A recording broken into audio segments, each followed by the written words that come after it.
A guerra já durava tempo demais quando enviaram Elias Morou. Anos de batalhas haviam transformado o espaço entre as estrelas em um cemitério silencioso. Rotas comerciais destruídas, sistemas inteiros isolados, civilizações reduzidas a fragmentos tentando sobreviver em meio ao caos. E no centro de tudo, humanos e alienígenas lutando uma guerra que ninguém mais parecia lembrar como começou. Elias não era soldado. Nunca havia comandado uma frota nem disparado um canhão orbital. Ele era diplomata, um dos últimos. Em uma era onde mísseis falavam mais alto que palavras, sua profissão era vista como uma relíquia inútil. Ainda assim, foi ele quem recebeu a missão. Existe uma chance de cessar fogo, disse a almirante diante dele. Uma única chance. Elias cruzou as mãos, mantendo o rosto impassível. Com quem? Perguntou. A almirante hesitou. Com todos.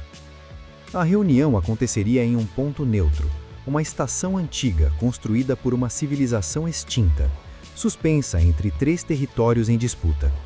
Ali, representantes humanos e de 5 raças alienígenas se encontrariam para discutir um acordo de paz. O nome já circulava entre os oficiais. O Grande Tratado. E por que eu? Perguntou Elias. Porque você ainda acredita que a guerra não é inevitável, respondeu a almirante. E porque você não pertence a nenhuma facção militar. Elias aceitou, não por esperança, mas por cansaço. A estação neutra era fria, silenciosa, quase morta. Corredores largos demais, iluminação fraca demais. Um lembrete constante de que até as maiores civilizações caem. Os representantes chegaram um a um. Humanos tensos, alienígenas desconfiados, olhares que carregavam séculos de ressentimento. E pairando sobre todos, a pergunta não dita: isso é real ou apenas mais uma armadilha?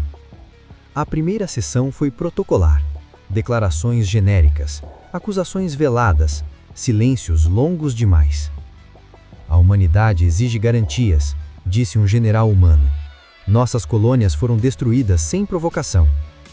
Vocês provocaram o conflito ao expandirem além dos limites acordados, respondeu uma representante alienígena, sua voz ecoando mecanicamente. Que limites? Interveio Elias. Nunca houve um tratado formal. Houve um breve silêncio. Houve entendimentos, respondeu o alienígena. Entendimentos não assinados não são leis, disse Elias calmamente. Os dias se arrastaram. Elias passou horas revisando arquivos históricos, registros diplomáticos antigos, transmissões fragmentadas. Algo não fazia sentido. Cada lado acreditava firmemente que o outro havia quebrado um acordo, mas nenhum documento concreto aparecia. É como se estivéssemos discutindo um tratado fantasma, murmurou ele para si mesmo. Foi então que encontrou a primeira pista. Um relatório antigo, quase apagado, mencionava uma terceira mediação. Uma entidade que no início da expansão humana teria atuado como intermediária silenciosa entre espécies. O nome aparecia raramente, sempre incompleto. Os Mercadores de Kepri. Quem são eles? Perguntou Elias a uma inteligência arquivista da estação. Informação restrita. Registros fragmentados indicam atuação econômica interespécies. Elias franziu o senho. Mercadores não iniciam guerras. Eles lucram com elas. Na sessão seguinte, Elias mudou a abordagem. Antes de continuarmos, precisamos falar sobre quem realmente se beneficiou desta guerra. Os representantes reagiram imediatamente. O que isso significa? Rosnou o general humano. Significa, respondeu Elias, que nenhum de nós ganhou nada além de perdas. Ele projetou hologramas, rotas destruídas, sistemas falidos, bilhões de mortos, economias em colapso. Exceto, continuou ele, para quem controlou o fluxo de recursos durante o conflito. Silêncio. A representante alienígena mais antiga inclinou a cabeça. Você fala dos Kepri, disse ela. Elias sentiu um frio percorrer a espinha. Então eles existem. Existem, confirmou ela. E sempre existiram. A verdade começou a emergir aos poucos, como algo podre vindo à superfície. Os mercadores de Kepri eram uma raça antiga, especializada não em guerras, mas em logística.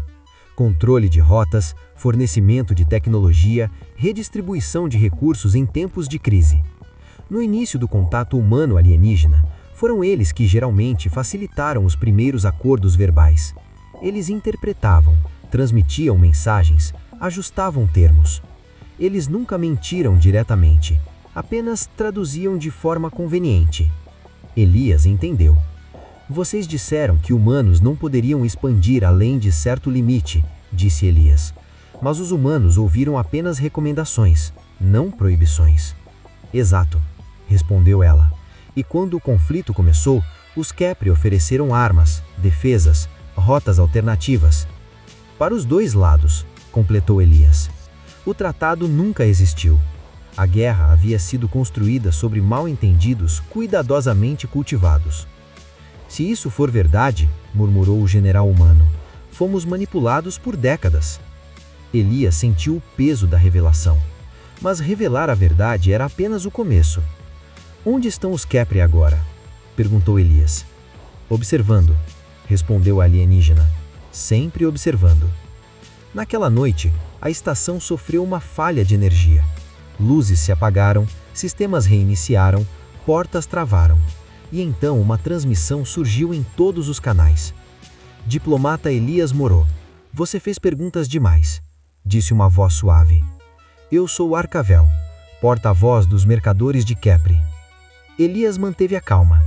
Vocês lucraram com a 10ª de bilhões.